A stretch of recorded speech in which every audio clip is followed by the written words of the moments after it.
بسم اللہ الرحمن الرحیم۔ السلام علیکم دوستو، ایک نئی ویڈیو کے ساتھ حاضر ہیں۔ چلے اپنی ویڈیو سٹارٹ کرتے ہیں۔ ایک چھوٹی سی خبر ہے لیکن بڑی امپورٹنٹ خبر ہے۔ دیکھیں یہ امریکہ اور رشیا ایک دوسرے کے اوپر کس طرح سے نظر رکھتے ہیں۔ ٹھیک ہے، ہمیں پتہ ہے کہ اس وقت امریکہ اور چائنا کے درمیان جو معاملات ہیں وہ کوئی اچھے نہیں ہیں۔ امریکہ چائنا کو اپنا سب سے بڑا ایڈورسری سمجھتا ہے، لیکن جو کچھ بھی ہے امریکہ رشیا کے اوپر سے اپنی نظر نہیں ہٹا سکتا۔ رشیا جو اس وقت مووز کر رہا ہے، امریکہ اس کو فالو کرتا ہے اور اپنی مووز جو ہے رشیا کی مووز کے مطابق جو ہے وہ چلتا ہے۔ اب امریکہ کی طرف سے خبر آئی ہے کہ امریکہ نے اپنے F-22 ریپٹر جہاز، جو کہ دنیا میں سب سے بہترین جہاز مانے جاتے ہیں، موسٹ سپیریئر فائٹر جیٹس مانے جاتے ہیں، ان کو میڈل ایسٹ کے اندر جو ہے وہ پلیس کر دیا۔ میڈل ایسٹ آپ کو پتا ہے کہ امریکہ کا سینٹ کام یہاں پہ ہے، قطر کے اندر سینٹ کام کا جو ہے وہ ہیڈ کوارٹر ہے۔ سینٹ کام اس سارے ایریے کو جو ہے وہ کور کرتا ہے، جس کے اندر یہ میڈل ایسٹ آ جاتا ہے، ساؤتھ ایشیا آ جاتا ہے، اور یہ سارا ریجن جو ہے یہ سینٹ کام کے انڈر ہے۔ اب امریکن ایئر فورس کی طرف سے ایک پریس ریلیز جو ہے وہ جاری کی جاتی ہے، اور اس میں کہا جاتا ہے کہ ہم اپنے F-22 جہازوں کو یونائٹڈ اسٹیٹس کی سینٹرل کمانڈ کے ایریا آف رسپانسبلٹی کے اندر جو ہے وہ بھیج رہے ہیں۔ اور ایسا ہم کیوں کر رہے ہیں، اس کا وہ ریزن یہ بتاتے ہیں کہ اس وقت رشین ایئر فورس جو ہے وہ اپنے کچھ ایئر کرافٹس کو اس ایریا کے اندر لے آئی ہے، جو کہ ان کا ایک بڑا انسیف اور ان پروفیشنل بیہیویئر ہے۔ امریکنز کا کہنا یہ ہے کہ ہمارے اور رشینز کے درمیان میں کچھ معاملات جو ہیں وہ طے ہو گئے ہوئے ہیں۔ یہ جو بڑی فورسز ہوتی ہیں نا، یہ جو بڑے ممالک ہوتے ہیں، یہ اپنے سارے معاملات طے کر کے چلتے ہیں تاکہ ان کے درمیان میں کوئی جو ہے وہ غلط فہمی نہ ہو جائے، اور غلط فہمی جو ہے اس کی وجہ سے کوئی سکرمش نہ ہو جائے، اور سکرمش جو ہے وہ بعد میں کسی بڑی جنگ کے اندر تبدیل نہ ہو جائے۔ اب امریکنز کا کہنا یہ ہے کہ ہماری اور رشینز کے درمیان میں ایک بات چیت ہو گئی بھی ہے، لیکن رشیا اس بات چیت کو وائیولیٹ کر رہا ہے، اور وہ اپنے کچھ فائٹر جیٹس جو ہے وہ ایک ایسے ایریا کے اندر لے کے گیا ہے، یہ انہوں نے نہیں بتایا، سیریا کے اندر ہے بیسیکلی وہ ایریا، کہ جہاں پہ ہم سمجھتے ہیں کہ وہاں پہ رشین جہاز نہیں ہونے چاہیے، اور ہم رشینز کو یہ بتا رہے ہیں کہ ہماری کتنی ایبلٹی ہے کہ ہم کتنی جلدی اپنے ایسٹس جو ہیں وہ امریکہ سے موو کر کے میڈل ایسٹ میں لے کے آ سکتے ہیں، اور ہمارے یہ بیسٹ ایسٹس جو ہیں وہ رشیا کے فائٹر جیٹس کو کنفرنٹ کر سکتے ہیں۔ یہ بیسیکلی ایک پیغام دیا امریکن نے رشینز کو۔ اب رشین سائڈ کی طرف سے اس کی کوئی کلیریفیکیشن نہیں آئی، رشیا نے یہ نہیں بتایا کہ وہ ایسا کیوں کر رہا ہے، رشیا نے اپنے کون سے جہاز جو ہیں وہ سیریا میں بھیجے ہیں، اور کون سا ایسا جو ہے اس نے امریکہ کے ساتھ جو کیا ہوا معاہدہ تھا اس کو وائیولیٹ کیا ہے، کیا امریکہ جو ہے وہ جھوٹ بول رہا ہے یا سچ بول رہا ہے۔ رشیا کی طرف سے ایسی کوئی سٹیٹمنٹ اس وقت جاری نہیں ہوئی۔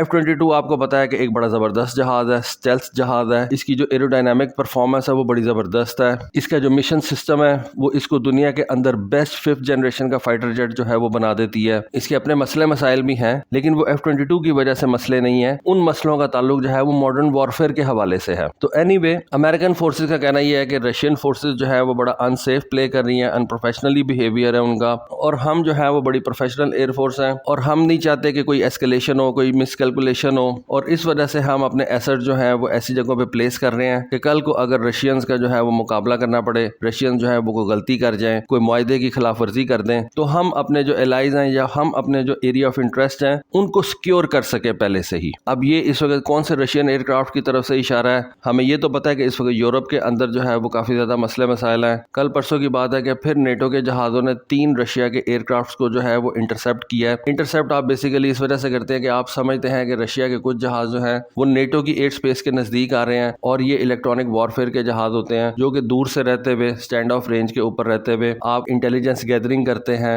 یا کچھ اور معاملات ہوتے ہیں، تو اس وجہ سے ان جہازوں کو آپ انٹرسپٹ کرتے ہیں، ان کو دیکھتے ہیں کہ کس قسم کے ہیں، پھر اگر ان کو دور ہٹانا ہو تو فورسفلی دور بھی ہٹایا جاتا ہے، لیکن اگر وہ انٹرنیشنل واٹرز کے اندر ہیں تو پھر آپ ان کو کچھ بھی نہیں کہہ سکتے۔ یہ معاملات اس وقت یورپ کے اندر تو چل رہے ہیں، لیکن میڈل ایسٹ کے اندر ان F-22 جہازوں کا آ جانا یہ ایک بڑی عجیب سی بات ہے، اور ان F-22 جہازوں کی پریزنس میڈل ایسٹ کے اندر جو ہے اس کے حوالے سے ابھی کوئی خبر نہیں ایسی تھی کہ رشیا نے کیا کام کیا ہے جو امریکہ کو یہ F-22 جہاز جو ہیں وہ سینٹ کام کے انڈر بھیجنے پڑ گئے ہیں۔ تو بہرحال اینی وے یہ ایک چھوٹی سی خبر تھی، سوچا آپ کے ساتھ ڈسکس کروں۔ تو ہوپ فلی آپ کو آج کی ویڈیو، آج کی انفارمیشن پسند آئی ہوگی۔ کامنٹ سیکشن میں اپنی رائے سے ضرور آگاہ کیجیے گا۔ آج کے لیے بس اتنا ہی، تھینک یو، اللہ حافظ۔